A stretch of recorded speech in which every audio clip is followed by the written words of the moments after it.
سلامونه درنو لیدونکو، نن درته د یوې زړې ښځې په اړه په زړه پورې داستان لرم. تمه ده تر پایه یې وګورئ او زما چینل در سره هرومرو سبسکرایب کړئ.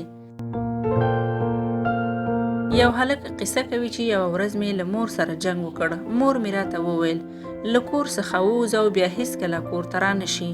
زه هم په ضد کې راغلم او پرته له دې چې کوم څه له ځان سره واخلم له کور څخه ووتم. مازدیګر شو، ډېره شدیده لوږه راباندې راغله، خو په جیب کې مې یوه افغانۍ هم نه وه چې ځان ته پرې کوم څه واخلم او ځان مور کړم. د کیکونو یو دکان ته ودرېدم. ډېر وږی وم. په دې وخت کې له دکان څخه یوه بوډۍ راووته او راته یې وویل زوی جانه آیا وږی شوی یې؟ ورته مې وویل هو ډېر زیات وږی یم، خو زه هیڅ پیسې نه لرم چې ځان ته پرې کیک واخلم. بوډۍ وویل راځه ته زما میلمه یې. دکان ته یې دننه کړم او ډېر خواړه او کیک یې راکړل. زما له سترګو څخه اوښکې روانې شوې. بوډۍ ښځې راته وویل ولې زوی جانه څه خبره ده؟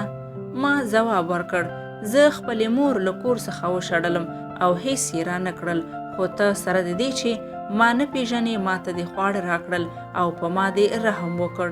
زه به کله هم ستا د احسان هیر نه کړم. بوډۍ ورته وویل زوی جانه ما تا ته صرف یوه مړۍ ډوډۍ درکړه او ته له ما څخه دومره خوشحاله او منندوی یې، خو ستا مور تا ته ژوند درکړی، د خپل زړه په مینه یې لوی کړی یې، ته یې تر دې ځایه رسولی یې او اوس دې په سترګو او زړه کې د مور هیڅ ښه والی نشته. د دې خبرو په اورېدو سره سمدلاسه کور ته ولاړم. کله چې کور ته ورسېدم مور مې د کور دروازې مخته لکه د ملنګې په شان خړه پړه ناسته وه. نه یې څه خوړلي او نه یې کوم څه څښلي وو.